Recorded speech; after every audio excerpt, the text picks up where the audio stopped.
चलिए, तो अब हमारे अगले सेगमेंट के लिए हमारे साथ हर्ष जुड़ चुके हैं तमाम जानकारी लेकर के। और आज तो एक्शन दोनों तरफ देखने को मिल रहा है। कल से हम देख रहे हैं एक और नया आईपीओ खुलने वाला है और वहाँ पर जो है उसको लेकर के भी काफ़ी सारी क्वेरीज हमारे पास आ रही हैं। तो हर्ष, शुरुआत कहाँ से की जाए? एक तो सबसे पहले जो है इस बात से ही शुरू करते हैं कि हमने देखा कि बाज़ार के अंदर जिस तरह की गिरावट देखने को मिली है, जिस तरीके का दबाव देखने को मिला है, लेकिन हमने देखा बहुत सारे ऐसे आईपीओ की लिस्टिंग हुई है जो कि अपनी अपनी पोजीशन को बरकरार रखने में कामयाब रहे हैं। वो नीचे नहीं टूटे, वो गिरे नहीं, बल्कि वहाँ पर जिस भाव पे लिस्टिंग हुई थी उससे ऊपर के भी भाव देखने को मिले हैं। ऐसी कोई लिस्ट भी आपने शायद तैयार की है रिसर्च करके? जी बताइए वो कौन कौन से नंबर्स हैं। देखिए 10 हम एक ऐसे आईपीओज लेकर आ रहे हैं जो सितंबर से लिस्टिंग इनकी शुरू हुई और उसके बाद से हम लोग देख रहे हैं बाजार लगातार गिरता जा रहा है। कुछ तो ऐसे आईपीओ रहे जो कि अपने इशू प्राइस से तो उनकी ज़बरदस्त लिस्टिंग गेन्स उन्होंने हासिल किए ही, लेकिन इशू प्राइस से लिस्टिंग गेन के मुकाबले भी और आगे बढ़ते हुए ये स्टॉक्स देखने को मिल रहे हैं। तो सबसे पहले हम लोग स्क्रीन पर दिखाते हैं। देखिए KRN हीट एक्सचेंजर, बेसिकली ये जो कंपनी है, आप रेफ्रिजरेटर या फिर आप एयर कंडीशन की बात करें तो उसमें यहाँ पे हीट एक्सचेंजर का पाइप जो होती है वो मैन्युफैक्चरिंग करती है। अब लिस्टिंग गेंस कितना था? 117% का था इसका लिस्टिंग इशू प्राइस से।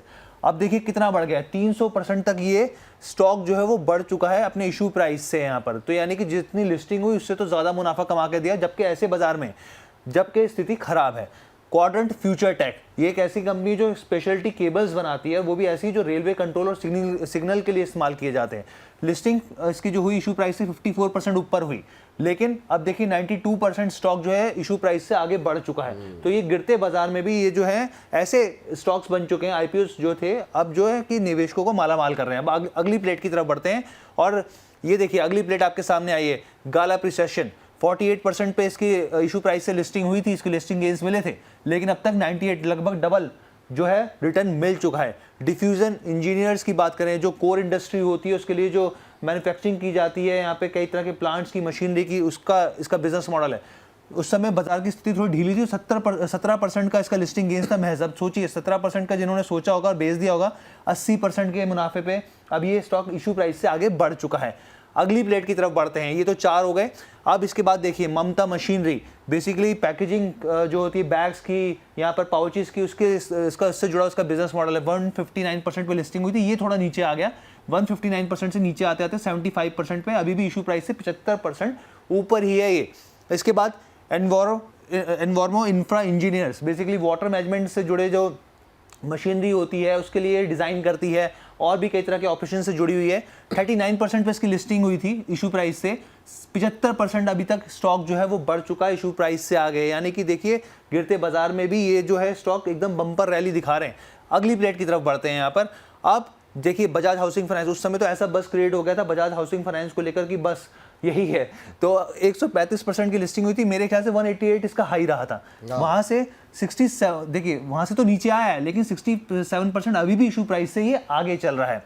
इसके अलावा यूनिचैम एरोस्पेस, मतलब एकदम जो इसे कहते हैं स्पेशलाइज्ड एरोस्पेस से जुड़ी एकदम ऐसे प्रोडक्ट्स जो कोई नहीं बनाता, बहुत ही लिमिटेड ऐसे कंपनीज हैं, तो इसमें यूनिचैम एरोस्पेस का नाम आता है। 74% पे इसकी लिस्टिंग हुई थी, 51% नीचे आया है हालांकि, लेकिन फिर भी इशू प्राइस से 51% ऊपर ही है ये स्टॉक। इसके अलावा और कौन सी आईपीओस हैं जो स्टॉक्स हैं, एक बार हम लोग बता देते हैं अपने व्यूअर्स को। वारी इंजीनियर्स, इसका भी था, रिन्यूएबल एनर्जी का क्रेज था उस समय बहुत ज़्यादा, तो उसमें भी हम लोग बता दें कि पीवी मॉड्यूल जो सिस्टम्स होते हैं, सेल्स होते हैं जो, वो मैन्युफैक्चरिंग करती है देश और विदेश दोनों जगह पे। 55% पे लिस्टिंग हुई थी इसकी इशू प्राइस से, अब थोड़ा सा 5% नीचे आ गया, 50% के आसपास ये पहुंच गया है।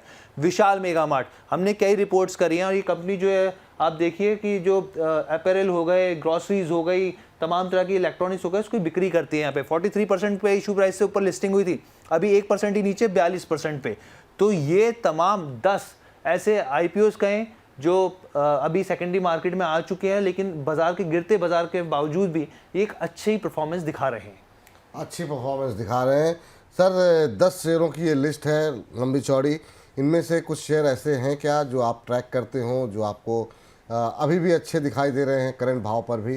आप की टिप्पणी में जानना चाहूँगा इसके ऊपर पहले तो। देखिए 10 शेयर डिस्कस किए, या तो हम एक एक करके उनको पकड़े, but that will take time. हाँ। तो अभी ये कहना बिल्कुल गलत हो जाएगा क्योंकि क्या होता है, एक पर्टिकुलर स्टॉक की हम एक बार बात करते हैं तो वो सही रहता है, बट हाँ वारी एक ऐसा है जिसको हम ट्रैक भी कर रहे हैं और हमें अच्छा भी लग रहा है।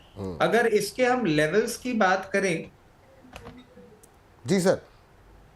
तो वारी एनर्जीज पे आप देखें, ये करेक्ट किया है, थोड़ा सा अपना ऑफ हाइज आया है, और यहां से मैं समझता हूं इसने कहीं ना कहीं अपना एक बॉटम फॉर्मेशन की भी कोशिश करी है 2100 के आसपास, और अब ये थोड़ा सा ऊपर लेवल पे ट्रेड कर रहा है। ये एक अच्छा काउंटर लगता है, और 2400 का लेवल जैसे ही ये तोड़ता है मैं समझता हूं आपको वापस अच्छे अपसाइड देखने को मिल सकते हैं, और 2800 रुपए तक के लेवल पे भी ये जा सकता है। ठीक, एक टिप्पणी मैं विशाल पे और बजाज हाउसिंग पे मैं चाहूँगा दोबारा एक टिप्पणी आपकी, क्योंकि ये वो शेयर हैं जिस पर कि क्वेरीज काफ़ी ज़्यादा हैं, इनके आईपीओस को काफ़ी अच्छा रिस्पांस मिला था, रिटेलर्स बड़ी पोजीशन रिटेलर्स की है, उनको क्या करना चाहिए अब अगर पोर्टफोलियो के में है उनके, तो क्या एग्जिट करें, बने रहें? अभी आपकी टिप्पणी जानना चाहेंगे अगर लेवल्स आप बता सकें तो। देखिए, विशाल मेगा मार्ट के लिए मैं आपको एक और चीज ऐड करना चाहूंगा, बिकॉज आईपीओ के टाइम हमने इसमें कवरेज भी किया था। ये एक ऐसी अमेजिंग स्टोरी है कि जो कोर मैनेजमेंट था वो फेल हो गया था, और फिर ये टेक ओवर पे गई थी, और एक इन्वेस्टर फर्म ने इसको टेक ओवर किया था। इसमें मेरे को सबसे अच्छी चीज लगती है, एक तो ये बहुत फास्ट फंक्शनिंग करते हैं, और इफ आई एम करेक्ट, मतलब मेरे डेटा थोड़ा ऊपर नीचे हो सकता है, बट मैंने इनके बारे में जो पढ़ा था कि ये एक स्टोर अगर खोलते हैं तो 6 महीने में तो वो स्टोर बीईपी में आना चाहिए, और 9 महीने में वो स्टोर आ जाना चाहिए प्रॉफिट में। इस फिलॉसफी पे ये काम करते हैं, तो इनका कैश बर्निंग ज्यादा नहीं होता है। मतलब आप एक चीज समझिए कि मैं आज एक स्टोर खोलूंगा ही वहां पे जहां पे मैं ये चीज को लेके अश्योरेंस ले सकता हूं कि 6 महीने में तो मैं उसका पूरा खर्चा निकालने की पोजीशन में आऊंगा, और 9 महीने बाद वो स्टोर मेरे को प्रॉफिट देगा। बेसिक प्रॉब्लम इन कंपनीज में तभी आती है जब कैश बर्निंग बहुत ज्यादा होने लग जाती है, जो कि इसके साथ नहीं है, और इन्हीं कारणों से ये पर्टिकुलर एक ऐसा काउंटर है जो मुझे अच्छा लगता है। आप इसमें बिल्कुल अपनी पोजीशन बना के रखें, और अगर आप लेवल्स की बात करेंगे तो बहुत इजीली आपको 125 रुपए तक के भी लेवल्स ये बहुत नियर टर्म में दिखा सकता है। ठीक सर, तो ये रहा है विशाल मेगा मार्ट पे। और बजाज हाउसिंग फाइनेंस पे भी मैं चाहूँगा कि एक छोटी टिप्पणी हो जाए। यहाँ पर भी पोजीशन लोगों की है और सवाल भी बहुत रहते हैं सर लोगों के, ख़ासतौर से जिस सेक्टर से जुड़ी हुई है कंपनी, उस सेक्टर पे लोगों को काफ़ी भरोसा है, गवर्नमेंट का फोकस है, तो आपकी टिप्पणी क्या होगी इस पर? सर, गवर्नमेंट का फोकस है, मगर आप ध्यान करें, अभी हमने ये बात कही भी थी कि कुछ ना कुछ गवर्नमेंट की तरफ से अभी मिसिंग हो रहा है, या तो टाइम टू कम वो चीज होए कि ये अनाउंसमेंट्स करें। अभी बहुत ज्यादा कंफ्यूजन चल रहा है अफोर्डेबल हाउसिंग को लेके और उन सब जगह, और कहीं ना कहीं आप देखिए आईपीओ की लिस्टिंग में एक दो दिन ऐसे अच्छी सी ट्रेडिंग भी करी थी। अभी आपका इन्वेस्टमेंट थोड़ा सा लंबे समय के लिए रह सकता है अगर आपके पास है। अगर आप इसको सही तरीके से समय दे सकते हैं तो ये फिर बाउंस बैक का कैंडिडेट भी बनेगा, और 156 रुपए के ऊपर ये जाके ट्रेड करना चालू होगा तो फिर ये नया लाइफ हाई भी मारने के लिए तैयार हो जाएगा। ठीक सर, चलिए अब चलते हैं हर्ष के पास और हर्ष से जानते हैं कि अभी जो आईपीओस खुले हुए हैं वहाँ पर क्या गतिविधि हो रही है, कैसा रिस्पांस मिल रहा है हेक्सावेयर को, क्योंकि वहाँ पर तो हम देख रहे थे कि रुझान जो है उतना उत्साहजनक शायद नहीं है ओएफएस के चलते। अभी क्या स्थिति है सर? सर वो रिपोर्ट्स हमने कवर नहीं करी अभी। अभी बेसिकली यही जो था पूरा रिपोर्ट्स हम कवर कर रहे थे इसके ऊपर। अच्छा, चलिए ठीक है, तो इस पर जो है हम कल बात करेंगे। कल एक और आईपीओ खुल रहा है, उस पर भी हम डिटेल में बातचीत करेंगे। हर्ष, शुक्रिया, थैंक यू आपका इस तमाम चर्चा में जुड़ने के लिए और विस्तारपूर्वक इस पर बातचीत करने के लिए।